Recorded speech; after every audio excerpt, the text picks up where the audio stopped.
Alors il y a eu des chutes, je vous l'ai dit, des abandons, déjà 2 coureurs de l'équipe Movistar, Moreau et Torres sur chute, mais surtout Wout van Aert est tombé, apparemment sans gravité, mais il a franchi les premiers secteurs pavés plutôt à l'arrière du peloton.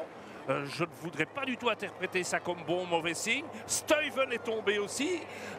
Philipsen est tombé, s'il vous plaît.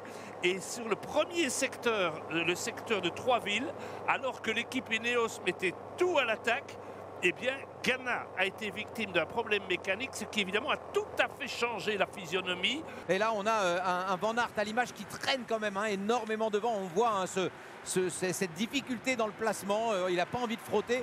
Espérons qu'il ne dépense pas beaucoup d'énergie dans cette partie-là. Espérons surtout qu'il ne se soit pas fait mal dans la chute. Hein. On voit qu'il a regardé. Voilà, ça ce sont les images qu'on vous propose avec la chute de Philipsen, avec Mohoric qui est tombé, avec Stuyven qui est tombé aussi. Van Aert dans la route Pogacar, dans la route de Van Aert. Philipsen, Van Der Poel.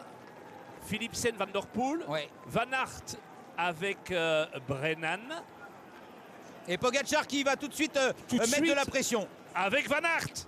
Pogacar, Van Aert, Pedersen, Van Der Poel. Attention, hein, ça frotte énormément. Quelle bagarre. C'est Tarling qui est là également avec Fedorov. À la sortie, attaque de Van Der Poel. Avec Pogacar, Pedersen. Je pense que c'est c'est Stockman qui essaie de s'accrocher. De Beust. Et Van Der Poel qui va relancer. On va prendre vent de face ici. Hein. Ah ben oui, on lui a dit qu'il y avait des Ganna et des Van Aert qui pouvaient être éliminés maintenant. Van Der Poel dans le faux plat avec Pogacar, Pedersen, les 3 qu'on attendait. Ouais, on est tout de suite en train de faire la grosse différence. On veut redonner de la course. Hein. Oui, Van Der Poel qui continue. Il n'y a plus de temps mort, hein, ça fait mal là. Hein. Et on va en remettre Van Der Poel. Van Der Poel attaque, il ne veut pas laisser revenir les autres. Attaque de Van Der Poel à 87 km de l'arrivée, c'est de la folie complète. Alors regardez Pogacar comment il grimace pour rentrer dans la roue. Et on sent toute la puissance hein, de Mathieu Van Der Poel là. Et c'est Van Aert qui mène la chasse derrière.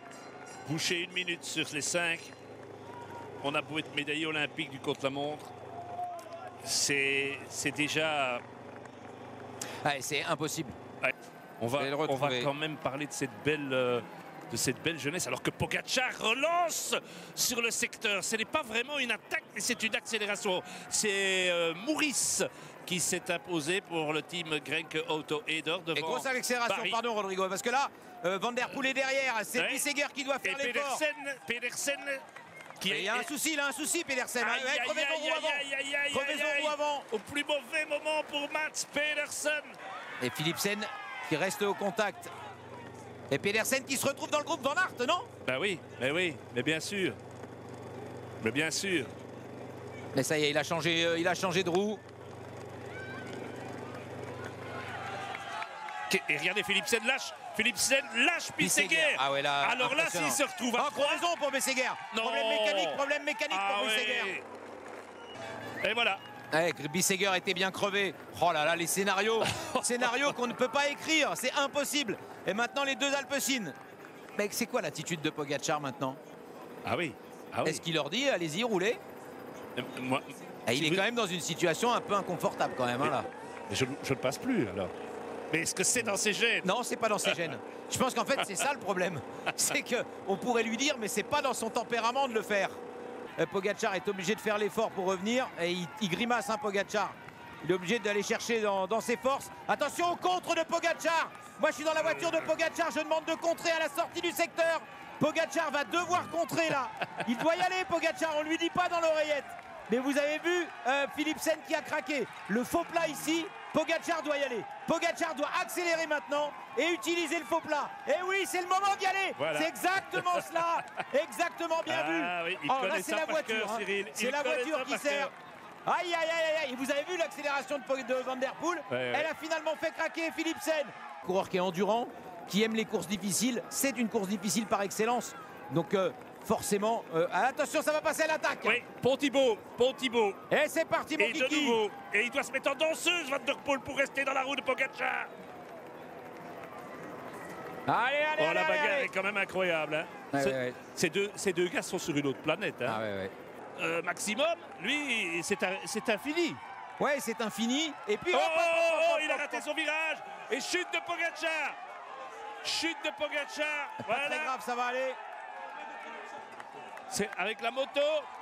Aïe, aïe, aïe. Oh, le vélo est bloqué, il n'y a pas de vélo. Si. Et est-ce que Van Der Poel... Il faut prendre un autre vélo. Je vous disais, c'est la seule chose que je voulais pas qu'il arrive. Oh là là là là là là là là là. C'est que ça puisse se jouer, mais ça fait partie du jeu. Il n'a pas crevé, il a fait une erreur technique. C'est juste, hein. Ah oui, c'est une erreur technique, c'est du sport. Et là, on va rentrer dans un autre duel hein, maintenant. Mais c'est peut-être pas un duel à l'avantage de Mathieu Van Der Poel parce qu'on va rentrer dans un contre-la-montre de 40 km. Oui. Regardez ici. Oh là là, quelqu'un qui a acheté un bidon. Oh là là là, quelqu'un qui a acheté un bidon à la tête de Mathieu Van Der Poel dans le secteur de Moulin-de-Vertin. C'est lamentable. Peut-être quelque chose qui a déconcentré, en tous les cas déconcentré, mais c'est inadmissible. 17 secondes, regardez, ça c'est une image magnifique. Ouais, c'est magnifique, les deux coureurs dans le même voit champ. Très bien.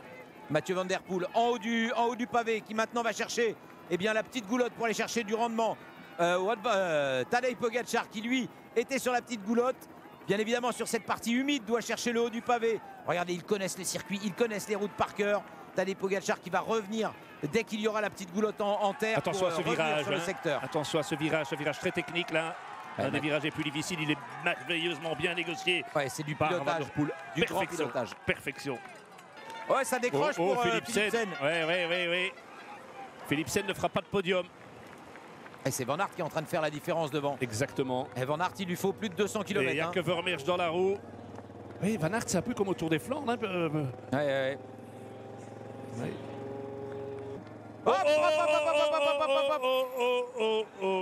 Eh bien voilà. On reprend le vélo avec la plaque de cadre. Il y avait une crevaison ou alors de toute façon, ça c'est quand même 20 secondes de plus. Hein. Attention, Mathieu Van Der Poel qui a regardé derrière. Est-ce qu'on demande à passer les voitures? Mathieu Van Der Poel qui va changer de vélo. Changement de vélo. Changement de vélo. Ah. Ça c'est du Remco Evenepoel devant le Louvre. Mais regardez comme il reste serein, comme il reste calme. Ça a été vite. Voici l'avant-dernier secteur.